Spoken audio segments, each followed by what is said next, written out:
So you've drawn a brilliant island peg. It's the peg you've always wanted, but you get there and your pole's too short. You can't reach the far bank, or it's a little bit out of your comfort zone. It's a little bit too far. But how would you exploit those far banks where you can't quite reach properly? And I'm going to show you, with the help of this simple little rig, how fishing with a long line and flicking it against them islands can catch you loads of fish. And it's really simple fishing, but deadly effective. And if you can't quite reach that far bank, maybe you've only got 30 metres and it's at 40 metres, might even be you only have a margin pole and you want to get to 13 metres, this kind of rig can work really well. Even if you do have a 16 metre pole, there are days when you might have to just flick across that little bit further to get to where those fish are. And like I say, this little rig, as simple as it may be, is well worth having in your box for exactly that situation.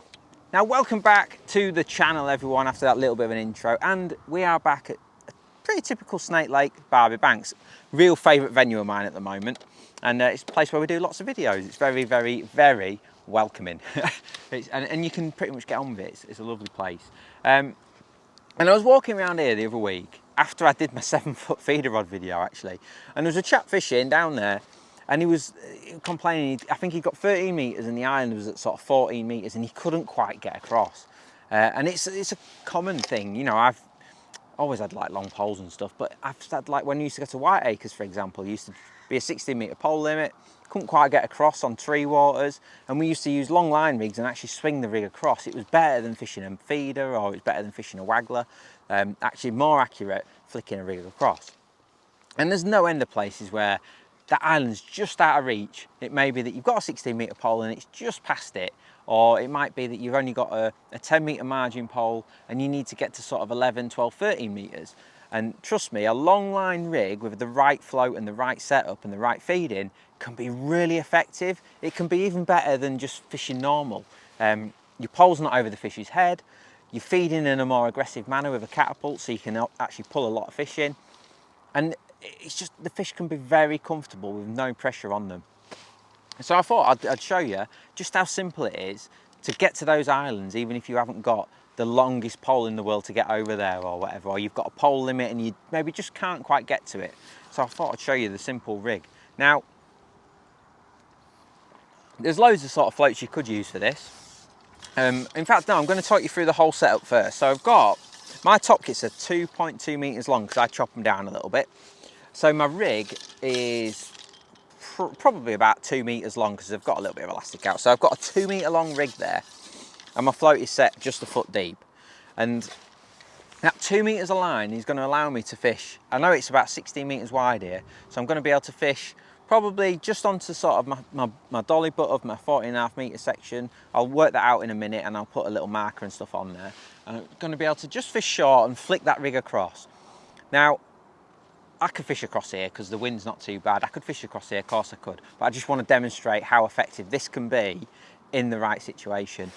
I always remember Rob Wootton actually winning. I think he might have won, or he certainly framed in the Drennan Knockout Cup, long lining across. Like, it is a deadly way to fish his long lining. Very, very effective. So yeah, so anyway, I've got 2 metres of line on my rig, which gives me plenty of room to sort of swing across. That is 0.18. Now, I always make my rigs up on 0.20, but because you've got such a long length of line, obviously the wind can catch it. So you've just got to be mindful of that. If the wind's strong, you don't want a super thick line. So as thin as you dare go without compromising on strength. 0.18 exact is about perfect. I've got black zip. Important to note about the elastic, sometimes you have to go up a grade. If the longer this bit of line is, sometimes at tree waters, I always remember, we used to fish top kit and 1, even top kit and 2 long rigs. That's how far across it was. And you needed a proper elastic because you've got all that much pole in the air, they're hard to control. So the shorter the length of line, the lighter elastic you can go. But if you are having to go like another section on length of line, then maybe use the green zip or even the blue, just to give you that control when they're under your feet, because you've got so much line out, it feels right, if that makes sense. So yes, I've got that 2 metres of line, and then the important part, the float. Now, we do the clunks in 2 sizes, 0.3 and 0.5. Now, they were designed for sort of mugging, swinging past your pole tip. That's exactly what they were designed for. The float is fully loaded. It's got a 5mm tip so you can see it, so that's obviously nice when you're flicking it to the far bank. But importantly, it's got that steel stem. It's totally loaded. You don't need to put any shot on it. The 0.3 and the 0.5 is just to give you an idea of the casting weight you've got. So that's all that is. They'll take a 6mm or an 8mm pellet and still stay buoyant, so no problems there. And it's just as simple as that. I've then got a foot hook length down to a size 18 hook there and a 6mm pellet that's going to be on the band. And that is how simple the rig is. Now, I would say this 0.5 is good for up to sort of 3 meters of line in favourable conditions. If it's any wider than that, it gets awkward anyway. If it's any wider than that, you might have to look at something like a bulk float, one of our bulks, and maybe you have to just trim the stem down and make it like a heavy short float, if that makes sense, like a 4/18 or a gram. But the 0.5 for this top kit of line should be absolutely perfect. The hard bit is getting your pole set up so that you can swing it accurately every single time, because what happens is if you just go a little bit too far on your pole and swing the rig, it can end up in that far bank reeds, or you can fall short all the time. So with a bit of fine tuning, once we get fishing, I'll put a marker on my pole and make sure that I'm holding it exactly at the same place every single time and flicking it into position. Simple, it's simple basics, but just a little bit of thought process that goes on. Now bait wise, as always, hard pellets, all you need. If you could maybe fish meat, you could fish 8mm, you could fish 4mm, but for me, 6mm are gonna get me bites, they're gonna get me over there, we're gonna feed quite aggressive. This is not gonna be like another video where we're just feeding 2 pellets. We're actually trying to gather lots of fish, because we're gonna essentially fish shallow with this. Can fish on the bottom. I know how deep it is over there, it's 24 inches deep. So I could set the rig on the bottom, but the best way to do this is to fish shallow against that far bank and swing it across into position. So without further ado, let's spin round, that's enough waffle. Let's get this clunk in position. Let's show you how we're gonna find out exact distance where we're gonna fish. And let's get on it. Let's get fishing. First job, let's get the swim revved up. So 6mm pellets. I'm just gonna put a few more in there. Now what I need to do is create a real like competitive feeding situation over there. By its very nature, we can't be as accurate with this as we are with pole pots and things like that, but that can actually prove like a bit of an advantage to this method.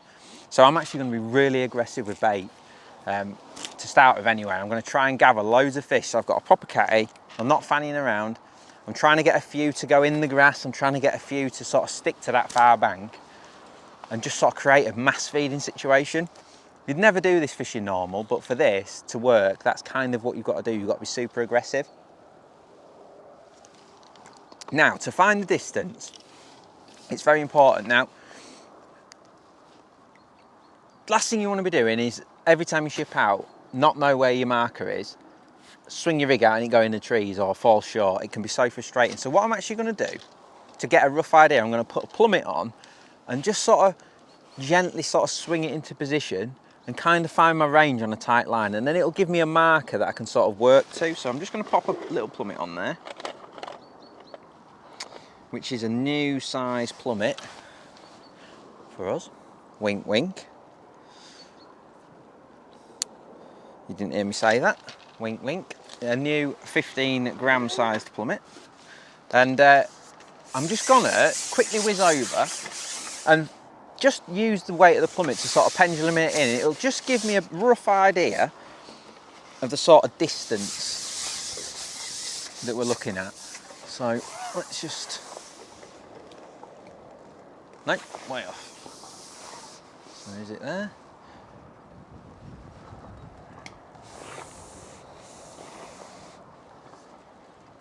So that sort of went in. And that's obviously on a perfectly tight line, isn't it? So that's sort of there on a perfectly tight line. So I'm gonna give myself a bit of leeway to start with. Just sort of. So that's tight, that is. That's as tight to the far bank as I can get it with that plummet. Now I think I need to add a little bit of distance on to account for the fact that I'm gonna have a bit of slack rather than thing. So I'm just gonna get my tape and put a little marker on my pole. Now, you could use the kit marker pen for this, but I prefer to have something I can feel in my hands, a bit of a ridge, so that I can, when I'm shipping out, because it's got to be in a fluid motion, I need to sort of feel it in my hands when I'm shipping out, and then I can quickly flick it into position. So I've got my little marker there, and then we can. So putting that little plummet on there just gives me a rough idea, rather than waiting until match starts and you start flicking across and realise you're nowhere near or too far too close. Of course you can do that, but I just find that's a lovely way to crack on. So now we've just got to talk about the technique, really. You've got to think about it. You need momentum to get into position. Obviously we've got a bit of weight with that 0.5 float, but we actually need to have that momentum like that to make that float swing. You see how much momentum, even that distance, the float's almost got to come back to here to make it easier. So you've got to imagine when you're over there, if you're just lifting your pole up and kind of doing that, you're never going to get the correct thing. It's much easier if you ship back slightly and then ship forward and flick it. But while you're over there, you need to lift your pole up and then so you need to lift it, wait for the pole float to come back underneath your pole, and then sort of flick it forward. So we'll show you, we'll try and demonstrate it.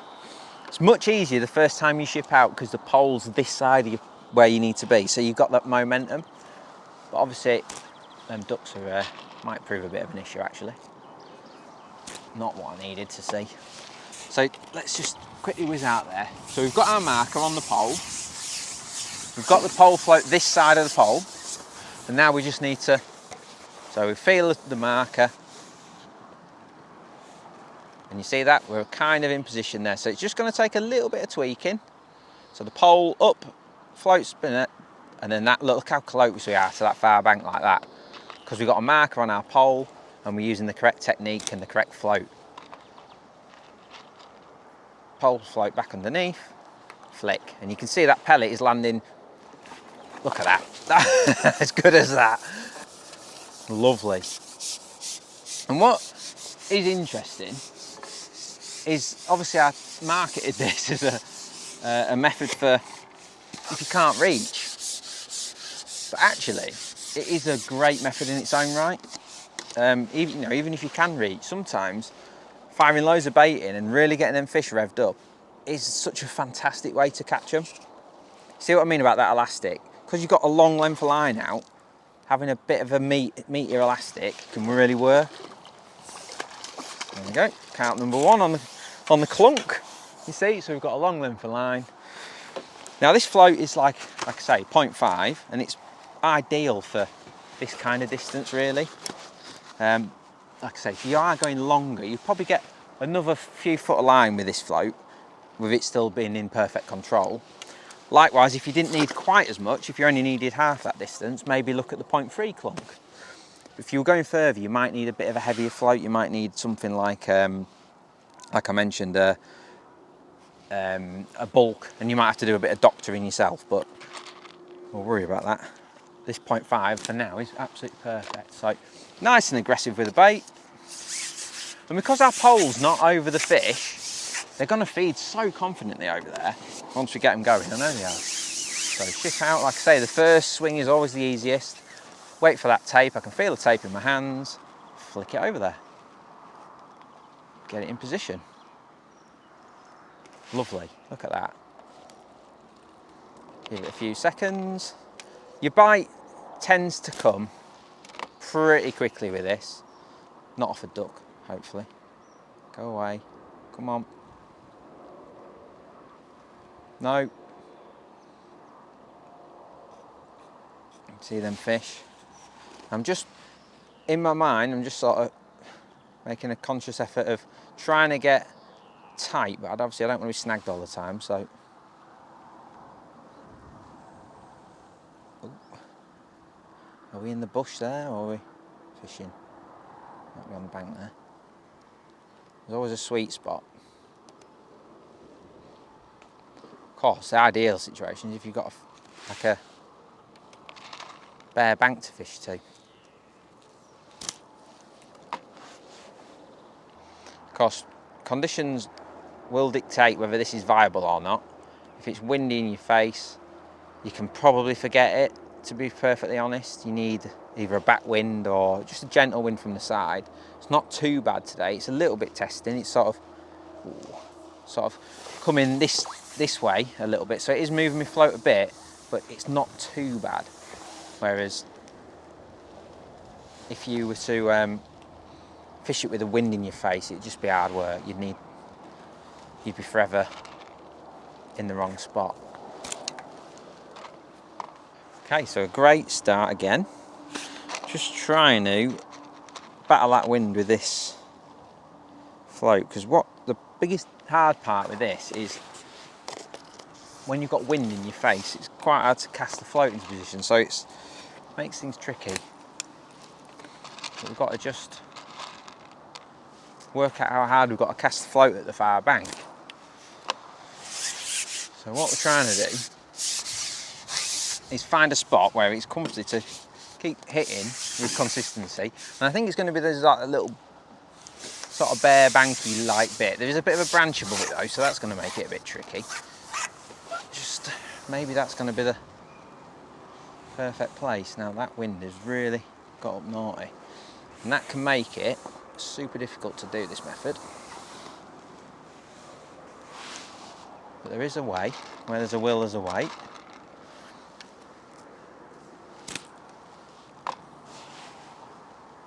I need to just keep... Oh no. Yes. I was nearly lost a lot then. We're just trying to like find a comfy spot where we can get bites and flick it in there, because I'd love to go to the right a bit more, but there's quite a lot of cover there and ducks. Whereas if I aim at that far bank, it's giving me... Oh, thought I was going to get one then. Giving me a bit of... No. Oh, nearly had him. So you'll see I lost my momentum there, so I've got to come back, bring the pole float this side and pole tip. And I'm just going to flick it into position. Oh, I've definitely got him this time. Oh, I've got a carp instead. Thought I had a duck, got a carp. Carp beat the duck to it. Unbelievable that. Thought I got a baby duck then, but we got one. So that spot's looking good. That little patch there with that sort of bare bank, I can get to that pretty comfy. Because obviously if you're worried about getting stuck all the time, it's going to affect how you fish and your confidence and stuff. So fish number 2, it's not a bad one either. I mean, that took that within a second or so without hitting the surface, so that was brilliant. 0.5 float is doing the job, lovely. Another nice common, couple of pound. So yeah, I think we're kind of getting into it now. We've found that little spot. The only issue we've got now is the wind's starting to pick up, which is the enemy of the long rig, really. And we've got a lot of ducks over there. Now, obviously, the one downside to this is because the pole isn't over their heads, then ducks are not really getting scared off. But these are the sort of challenges that we face. We've just got to do what we can. So we're just going to try and catch one more while that wind sort of died.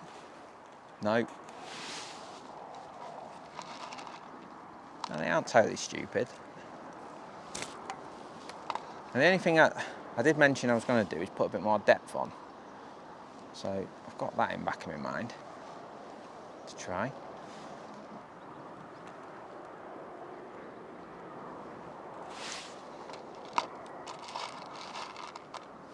So like I say, we're just a touch deeper now. Oh, maybe that might be the answer. Legging on a bit. Because that went straight away. And of course, it's not the same as fishing like so precise as we normally do. It's a bit rough and ready, this one. So it's all a bit, the fish hang onto the bait a little bit longer than what they would do normally. This one, because there's no pole over their head, so they can sort of feed a bit more confident over this. That's a cracker. I'll show you that one. Just tweaking that depth might be the key. Biggest one we've had so far, really. Nice little common. Amazing. Right, so maybe just adding that extra depth might just make it even easier to catch them. Obviously that pellet will just be ligging on the bottom there. Maybe we can, where's my catapult disappeared to? There it is. Might just make it even easier. So I've got to try and catch one more, haven't I? Let's just see. No, the ducks are back, which is a bit of a shame. My pole's full of water. Where's my pole full of water? Not what we need. It's a heavy pole at this stage of proceedings.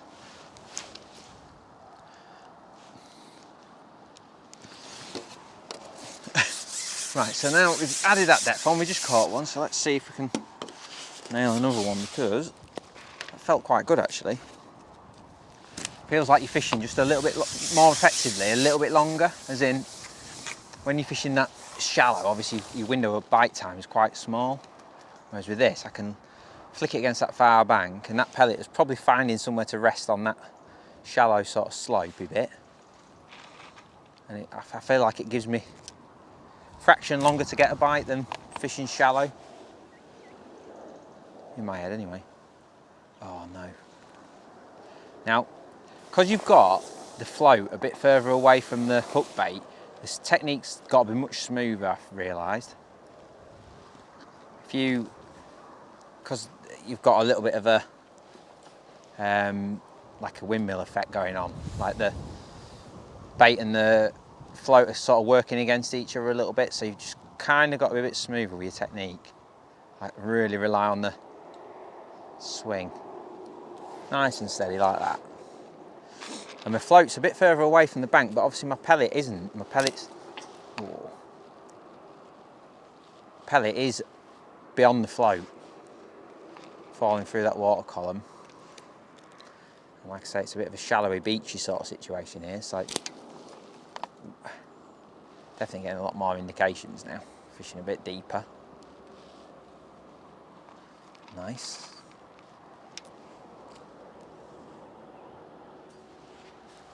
Ooh.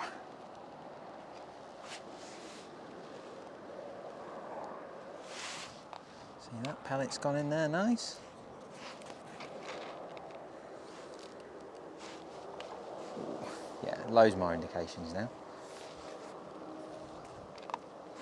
I'm going to feed for a sec. Just see that float sort of dragging a little bit on the bottom. So I feel like my pellet's definitely on the bottom when it's like that, because you can see it sort of affecting the float. There we go. That's loads better, isn't it? Fishing over depth. Tons better than how we had it before. Maybe we've cracked it. Fishing on the bottom is the answer. I just wanted one more, but I'm getting into it now. So I feel like I'm just going to keep going for a little bit longer. Another one. Great fish to catch, aren't they? This sort of, everywhere you go nowadays, the fish are either tiny or massive. These are just like proper good matched carp. Great fish. Can't finish on that one, can I? Got to go again. I feel like I've really getting to grips with it now. Much easier when the ducks aren't in your peg. You can sort of get into a bit of a consistent swing and not trying to avoid feathered friends.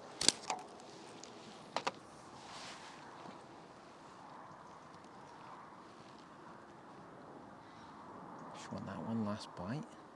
There's loads of fish there.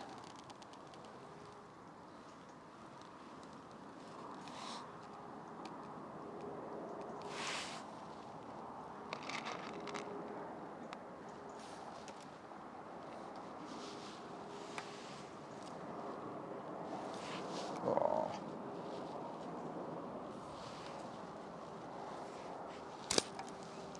See him climbing up the bank now. It's kind of what you want happening though, because this means they're really up for it. See, it's not a big movement. I'm literally just lifting my heel up and just that's enough to sort of bring the pole up and get it going, and just dropping my heel down and it sends it forward. Not doing it with my arms, it's just purely with my leg. Just lift my heel up, swing it out there and drop my heel again and it flicks it. So it's not putting any strain on my arms or anything like that. We're just using a nice simple technique to get it going. See, lift it up, flick. Simple as that. Much easier now the ducks have gone. Ooh, that was a bite.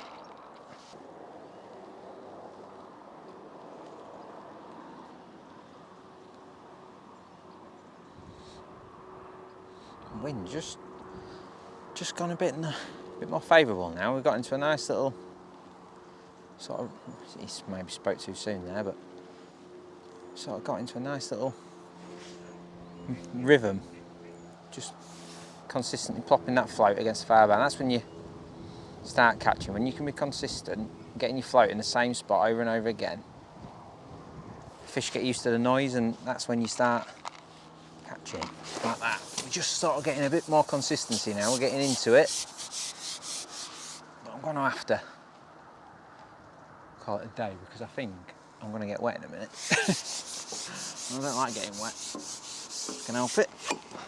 So yeah, hopefully that's if you haven't got a pole that can reach the far bank, never fear.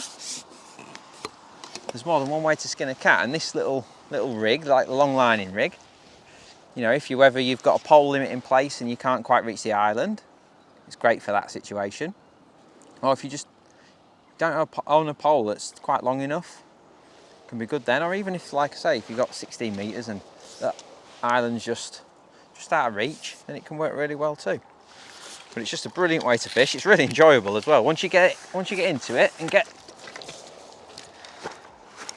used to that technique of swinging that rig into position and get your distance worked out and get your feeding going, and it can be really, really good. That one's taken that right down.